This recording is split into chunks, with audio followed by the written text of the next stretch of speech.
we have a mailbag question of the day I want to get to that I found a little interesting.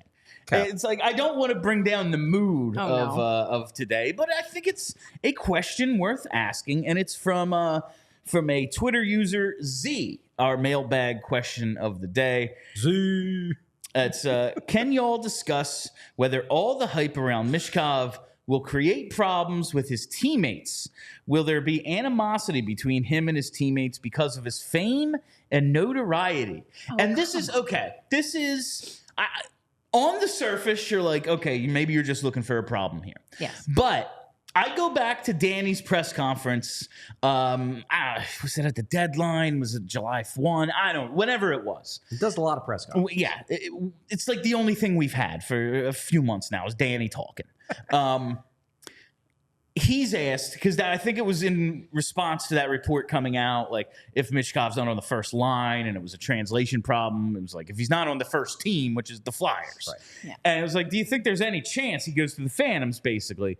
And like the answer to that is no, obviously. No. But Danny flat out says, we don't have anyone as good as this kid. We don't have anyone who does what he can do. We don't have anyone as good as this kid, is what Danny Briere basically said to the media. I mean, they don't. Is that what you want to tell your players? That like, if I'm Travis Konechny, I'm going like, oh yeah?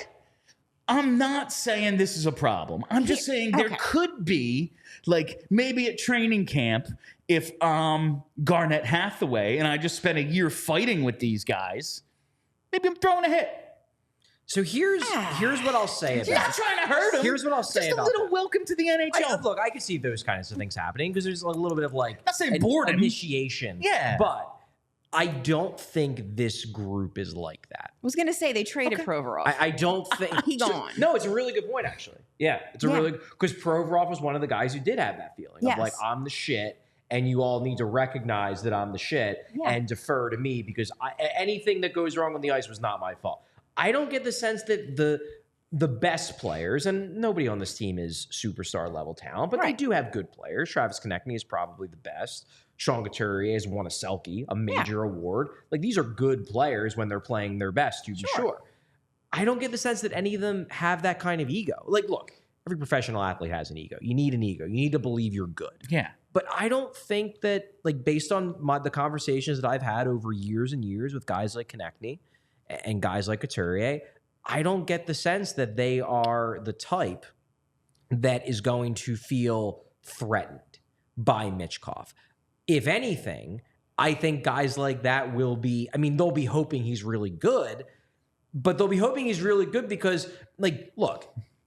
They want to win. They want to win. The Flyers fans, I believe, are probably more sick of it than they are because a lot of Flyers fans have been dealing with this for decades. They've only been dealing with this for, 5 to 10 years. But they're sick of mediocrity too.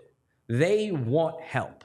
They really want help. And Michkov has the opportunity to give them serious help. Now, I don't think anybody, maybe some fans are, maybe the most optimistic.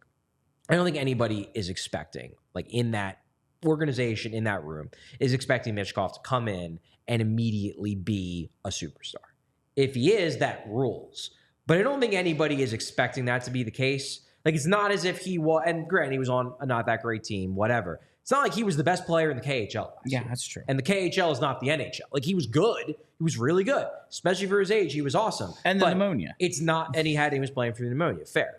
But it's not like he was the best player or even one of the 5 best players in the KHL last season. So it's unreasonable to expect him to come in and be awesome immediately. Now, in 2-3 years, that's the hope. But right now, I don't think he's going to come in and maybe immediately make Travis Konechny the second best player on the team. If he does, great.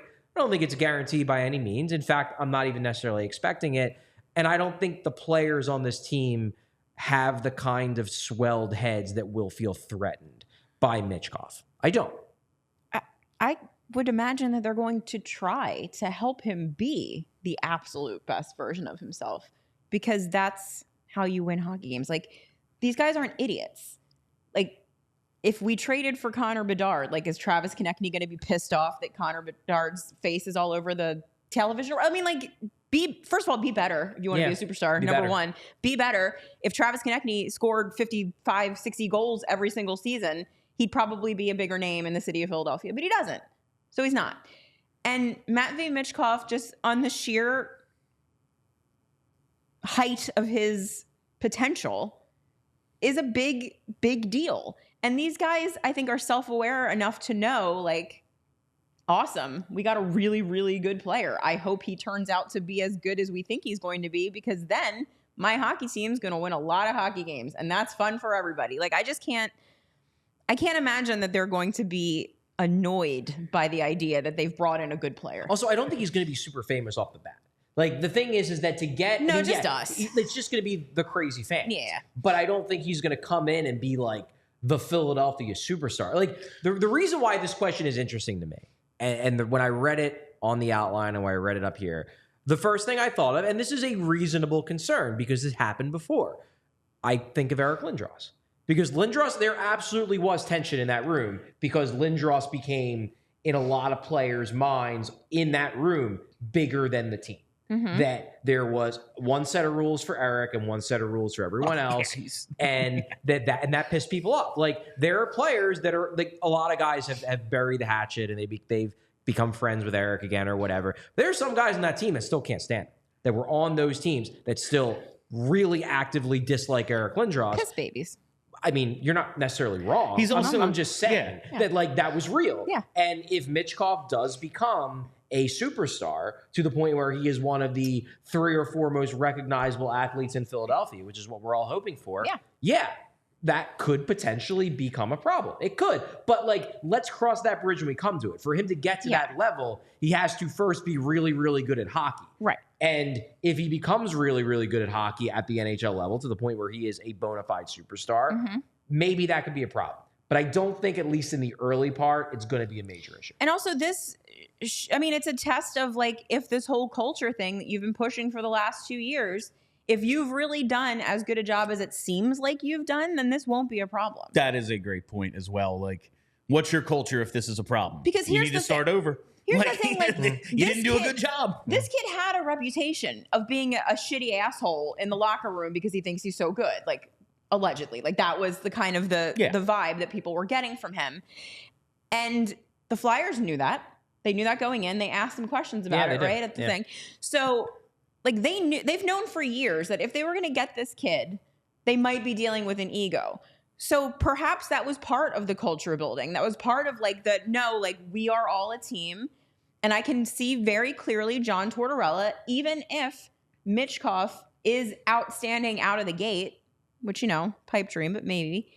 It would be awesome. They are going to let him know that this is, like, you're not bigger than the team. Like, this was a team victory. And I can see, just by the way that Michkov seems so excited to be a part of this, that he would buy into that kind of thing. If he doesn't, we've got bigger problems. But like you said, cross that bridge when you get to it. Let's cross the bridge of what do we do if Michkov becomes a superstar and then gets a swelled head. Let's cross that bridge when he becomes a superstar. What if he's an asshole when he scores 70 goals in a season? Will that be a problem? Could be. You know, it was with Lindros to a point, but he first has to become a superstar. And if he becomes a superstar, that's going to be friggin' awesome to watch. So, like, let's worry about that when we get to that point. Walk around the city wearing goofy outfits like Mitch Marner and Austin Matthews. Like, I don't care how cocky you get if you're that good. Like, that's fine with me. It is a funny thing to think about. Like, oh, what happens if he becomes a star? No. Yeah, we'll deal with that one. Yeah. But I do remember, because you brought up Connor Bedard, Kelly. Like, there was so much hype coming into this past season with Bedard, like that first game against the Penguins, the ESPN cameras following him around and everything. And there was a contingent that was like, yeah, this kid hasn't done shit yet. There was a larger contingent that was like, this is how, you know how you make the least out of all the major sports? Yeah. This is how you start making more, by growing the game. Yes. You know how basketball promotes its stars and those guys make like $70 million a year? Idea. Well, this is how we get there. Like, there was a larger contingent that thought that, but that sometimes does exist in hockey. But I have to believe at the end of the day, like, this locker room is self-aware enough. Like, what is the highest level of success anyone in this locker room has reached? Is it Game 7 loss in the second round? in front of no fans. In the bubble. Yeah, right. Like, what's the plateau here Yeah. for anyone in this locker room? Yeah. What could it be? We all silly like the mayor.